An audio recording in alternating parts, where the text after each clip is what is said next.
Once again, welcome back to KC's Classes. KC's Classesന്റെ മറ്റൊരു എപ്പിസോഡിലേക്ക് എല്ലാവർക്കും സ്വാഗതം. This is Kiran CS. Sreenarayana open university M.Com second സെമസ്റ്ററിലെ നെക്സ്റ്റ് നടക്കാൻ പോകുന്നത് ഏറ്റവും ഇമ്പോർട്ടൻ്റ് ആയിട്ടുള്ള പ്രോബ്ലം പേപ്പറാണ് ക്വാണ്ടിറ്റേറ്റീവ് ടെക്നിക്സ്. നമ്മൾ ഈ ഒരു പേപ്പറിന്റെ ഇമ്പോർട്ടൻറ്റ് ക്വസ്റ്റ്യൻസിന്റെ വീഡിയോ ഓൾറെഡി അപ്ലോഡ് ചെയ്ത് കഴിഞ്ഞിട്ടുള്ളതാണ്. കാണാത്തവരുണ്ടെങ്കിൽ കാണാം. സ്മാർട്ട് സ്റ്റഡിക്ക് വളരെ ഹെൽപ്ഫുൾ ആയിരിക്കും. നെക്സ്റ്റ് ഉറപ്പായും പ്രതീക്ഷിക്കുന്ന ഓരോ പാർട്ടിലുള്ള ചോദ്യങ്ങളുടെ ഡിസ്കഷൻ വീഡിയോ ആണ് നമ്മൾ ഇന്ന് സ്റ്റാർട്ട് ചെയ്യുന്നത്. ഇന്നത്തെ വീഡിയോയിൽ പാർട്ട് സിയിൽ ഉറപ്പായും പ്രതീക്ഷിക്കുന്ന SI ചോദ്യങ്ങളാണ് നമ്മൾ ഇൻക്ലൂഡ് ചെയ്തിട്ടുള്ളത്. വീഡിയോയിലോട്ട് പോണേക്കാൾ മുമ്പ് പറയാനുള്ളത്, നമ്മുടെ സ്ഥാപനം ശ്രീനാരായണ ഓപ്പൺ യൂണിവേഴ്സിറ്റി M.Com എല്ലാ സെമസ്റ്ററിലെയും ക്ലാസ്സസ് പ്രൊവൈഡ് ചെയ്യുന്നുണ്ട്. നമ്മുടെ ആപ്പിലൂടെയാണ് ക്ലാസ്സസ് അവൈലബിൾ ആവുക. റെക്കോർഡ് ക്ലാസ്സസ് ഉള്ളത് കൊണ്ട് തന്നെ എപ്പോൾ വേണമെങ്കിലും പഠിച്ച് ഡൗട്ട് ഉള്ളത് ചോദിക്കാനുള്ള അവസരം ഉണ്ടെന്നുള്ളതാണ്. ഇതുവരെയുള്ള നമ്മുടെ റിസൾട്ട്സ് ഒക്കെ സൂപ്പർ റിസൾട്ട്സ് ആണ് കേട്ടോ. സോ നമ്മുടെ ക്ലാസ്സിൽ ജോയിൻ ചെയ്ത് പഠിച്ച് നല്ല മാർക്ക് മേടിക്കാൻ താല്പര്യമുള്ള കുട്ടികൾക്ക് ഡിസ്ക്രിപ്ഷൻ ബോക്സിലുള്ള എൻ്റെ വാട്സപ്പ് നമ്പറിൽ കോൺടാക്ട് ചെയ്യാം, ക്ലാസ്സസ് ആക്സസ് ചെയ്യാം. വരാൻ പോകുന്ന ക്വാണ്ടിറ്റേറ്റീവ് ടെക്നിക്സിൻ്റെ ക്ലാസ്സസ് ഒക്കെ നമുക്ക് നല്ല രീതിയിൽ പ്രൊവൈഡ് ചെയ്യാൻ സാധിച്ചിട്ടുണ്ട്. ഓക്കെ, സോ നമുക്ക് സ്റ്റാർട്ട് ചെയ്യാം. അപ്പോൾ പാർട്ട് സിയിൽ 4 SI ചോദ്യങ്ങളിൽ 2 പ്രോബ്ലംസും 2 തിയറി ചോദ്യങ്ങളാണ് കണ്ടുവരുന്നത്. അപ്പോൾ എപ്പോഴും ഞാൻ കുട്ടികളുടെ അടുത്ത് സജസ്റ്റ് ചെയ്യുന്ന ഒരു കാര്യമാണ്, നിങ്ങൾ പരമാവധി പ്രോബ്ലം തന്നെ ചെയ്യാൻ ശ്രമിക്കുക. പ്രോബ്ലം പേപ്പറിൽ നിങ്ങൾ തിയറി എങ്ങനെ എഴുതിയാലും, മാർക്കറ്റിങ്ങോ അതല്ലെങ്കിൽ ഹ്യൂമൻ റിസോഴ്സ് മാനേജ്മെൻറ്റോ അങ്ങനെയുള്ള മറ്റ് തിയറി പേപ്പേഴ്സിൽ നമ്മൾ തിയറി essay പ്രസൻറ്റ് ചെയ്യുന്ന പോലെ പ്രോബ്ലം പേപ്പറിൽ നമുക്ക് എഴുതാൻ പറ്റില്ല.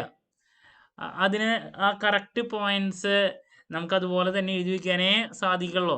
മാർക്കറ്റിങ്ങിലൊക്കെ ആണെങ്കിൽ നമുക്ക്, അല്ലെങ്കിൽ മാനേജ്മെന്റ് സബ്ജക്റ്റിലൊക്കെ ആണെങ്കിൽ നമ്മുടെ ഓൺ വേർഡ്സിൽ കുറച്ചൊക്കെ ചിന്തകളൊക്കെ അല്ലെ, ഭാവനയൊക്കെ ഇൻക്ലൂഡ് ചെയ്തിട്ട് എഴുതാൻ പറ്റും. ഇവിടെ അത് സാധ്യമല്ല. അപ്പോൾ 15 മാർക്ക് കിട്ടണമെങ്കിൽ എത്രത്തോളം നമ്മൾ എക്സ്പാൻഡ് ചെയ്ത് എഴുതിയാൽ മാത്രമേ നമുക്ക് മാർക്കും കിട്ടുള്ളൂ. സോ അതുകൊണ്ട് തന്നെ നിങ്ങൾ പരമാവധി പ്രോബ്ലം തന്നെ അറ്റൻഡ് ചെയ്യാൻ ശ്രമിക്കുക. ഒരു നിവൃത്തിയില്ലെങ്കിൽ മാത്രം തിയറിയിലോട്ട് പോവുക. ഓക്കെ, ഒരു പ്രോബ്ലമെങ്കിലും അറ്റൻഡ് ചെയ്യാൻ ശ്രമിക്കുക. അപ്പോൾ നമ്മൾ പ്രതീക്ഷിക്കുന്ന ആദ്യത്തെ ക്വസ്റ്റ്യൻ ഇതാണ്: റിഗ്രഷൻ അതല്ലെങ്കിൽ കോറിലേഷൻ, ഇതിലേതെങ്കിലും ഒരു ടോപ്പിക്കിൽ നിന്ന് പ്രോബ്ലം പ്രതീക്ഷിക്കുന്നുണ്ട്. ഇനി തിയറിയും ഇടാൻ സാധ്യതയുണ്ടോ എന്നുള്ളത് അറിയില്ല. ഇപ്പോൾ കോറിലേഷനെ റിലേറ്റ് ചെയ്തിട്ടുള്ള തിയറി വേണമെങ്കിൽ ചോദിക്കാം. അപ്പോൾ നമ്മൾ ആദ്യം പ്രതീക്ഷിക്കുന്ന ചോദ്യം ഇതാണ്: regression y on x, x on y problem, അതല്ലെങ്കിൽ കോറിലേഷൻ, കാൾ പിയേഴ്സിൻ്റെ കോഎഫിഷ്യന്റ് ഓഫ് കോറിലേഷൻ. സോ ഇതിലേതെങ്കിലും ഒരു ടോപ്പിക്കിൻ്റെ പ്രോബ്ലമാണ് ഞാൻ ആദ്യം പ്രതീക്ഷിക്കുന്നത്. ദെൻ തിയറി വരുന്നുണ്ടെങ്കിൽ കോറിലേഷൻ്റെ ഇമ്പോർട്ടൻസ്, ലിമിറ്റേഷൻസ് ഇതൊക്കെ ഇൻക്ലൂഡ് ചെയ്തിട്ട് വേണമെങ്കിൽ കോറിലേഷൻ്റെ തിയറി വേണമെങ്കിൽ ചോദിക്കാം. ഇനിയിപ്പോൾ അത് SIക്ക് അല്ലെങ്കിൽ 5 മാർക്കിൻ്റെയും സാധ്യതയുണ്ട്. സോ ഇതാണ് ഞാൻ പ്രതീക്ഷിക്കുന്ന ആദ്യത്തെ SI ടോപ്പിക്ക്. നിർബന്ധമായും ഫോക്കസ് ചെയ്യണം. നിങ്ങൾക്ക് ഈസി ആയിട്ട് സ്കോർ ചെയ്യാൻ സാധിക്കുന്ന ഒരു എന്താണ് ഏരിയ എന്ന് പറയുന്നത് കോറിലേഷനും റിഗ്രഷനും തന്നെയാണ്. So that's about number 1. Okay, number 2 എന്ന് പറയുന്നത് പ്രോബബിലിറ്റി ആണ്. അതിൽ പോയിസോൺ ഉണ്ട്, അതുപോലെ തന്നെ നോർമൽ ഉണ്ട്, അതുപോലെ തന്നെ ബൈനോമിയൽ ഉണ്ട്. 3 ഡിസ്ട്രിബ്യൂഷൻ നമുക്ക് കാണാൻ സാധിക്കും. അപ്പോൾ തിയറിക്ക് സാധ്യതയുള്ളത് കൊണ്ട് തന്നെ വേണമെങ്കിൽ ഈ 3 ഡിസ്ട്രിബ്യൂഷനിലെ ഏതെങ്കിലും ഒരു ഡിസ്ട്രിബ്യൂഷൻ്റെ പ്രോപ്പർട്ടീസ് അല്ലെങ്കിൽ ഫീച്ചേഴ്സ് നമുക്ക് എക്സ്പെക്ട് ചെയ്യാം. ഓക്കെ, അതാണ് ആദ്യം പറയാനുള്ളത്. എന്താണ്, 3 ഡിസ്ട്രിബ്യൂഷൻ ഉണ്ട്. അതിലിപ്പോൾ നോർമൽ ഡിസ്ട്രിബ്യൂഷൻ ഉണ്ട്, അതുപോലെ തന്നെ ബൈനോമിയൽ ഉണ്ട്, അതുപോലെ തന്നെ പോയിസോൺ ഉണ്ട്. 3 ഉണ്ട്. സോ 2 സാധ്യതകളാണ്. ഒന്നുകിൽ ഈ 3 ഡിസ്ട്രിബ്യൂഷനിൽ ഏതെങ്കിലും ഒരു ഡിസ്ട്രിബ്യൂഷൻ്റെ പ്രോപ്പർട്ടീസ് തിയറി ആയിട്ട് ചോദിക്കാം. പ്രോപ്പർട്ടീസ് അങ്ങനെ അത് വരുന്നുണ്ടെങ്കിൽ ഞാൻ കൂടുതൽ എക്സ്പെക്ട് ചെയ്യുന്നത് നോർമലാണ്.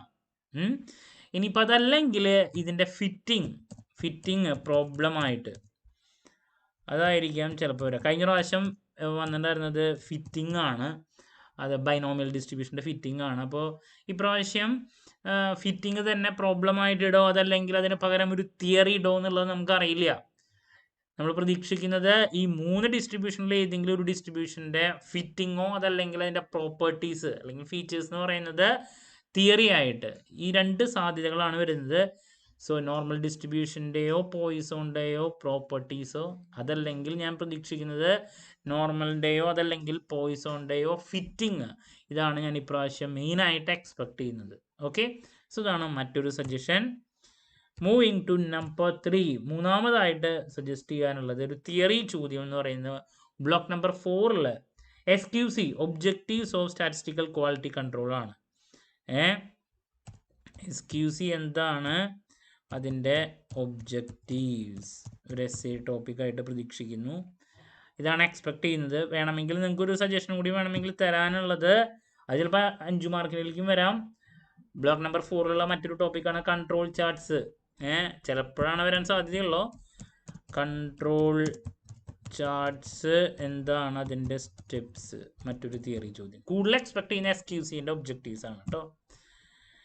Moving to last suggestion. ഞാൻ അധികം സജഷൻസ് വെക്കുന്നില്ല, കാരണം എന്താണെന്ന് വെച്ചിട്ടുണ്ടെങ്കിൽ 2 എണ്ണം കിട്ടും ഞാൻ ഈ പറഞ്ഞ 4 ടോപ്പിക്കുകളിൽ നിങ്ങൾ ഫോക്കസ് ചെയ്താൽ. അപ്പോൾ പിന്നെ കൂടുതൽ വെക്കുന്നില്ല. അനോവ പ്രോബ്ലം 1 വേക്ക് സാധ്യത കൂടുതലുണ്ട്. അനോവയ്ക്കാണ് കൂടുതൽ സാധ്യത. ചിലപ്പോൾ കൈ സ്ക്വയർ 5 മാർക്കിൻ്റെയൊക്കെയാണ് ഞാൻ കൂടുതൽ എക്സ്പെക്ട് ചെയ്യുന്നത്. എന്നാലും നിങ്ങൾ അതും കൂടി നോക്കി വയ്ക്കണം. അനോവ അല്ലെങ്കിൽ കൈ സ്ക്വയർ, ഇതിൻ്റെ ഒരു പ്രോബ്ലം അനോവ പ്രോബ്ലം ആയിട്ട് വരാനുള്ള സാധ്യത വളരെ കൂടുതലാണ്. മിക്ക യൂണിവേഴ്സിറ്റി എക്സാംസിനും കൂടുതൽ വരുന്നൊരു ടോപ്പിക്കാണ്. അപ്പോൾ ഇതാണ് മറ്റൊരു സജഷൻ നൽകാനുള്ളത്. അപ്പോൾ കോറിലേഷൻ അല്ലെങ്കിൽ റിഗ്രഷൻ ഇതിൻ്റെ ഒരു പ്രോബ്ലം, പിന്നെ അനോവയുടെ ഒരു പ്രോബ്ലം ഞാൻ കൂടുതൽ പ്രതീക്ഷിക്കുന്നു. പിന്നെ ഡിസ്ട്രിബ്യൂഷനിൽ ഏതെങ്കിലും ഒരെണ്ണത്തിൻ്റെ പ്രോപ്പർട്ടീസ് തിയറി ആയിട്ട് വരാൻ സാധ്യതയുണ്ട്. ഇനി ഫിറ്റിംഗ് ഇടുമോ എന്നുള്ളത് അറിയില്ല. SQC ഞാൻ ഒബ്ജക്റ്റീവ്സ് പ്രതീക്ഷിക്കുന്നുണ്ട്.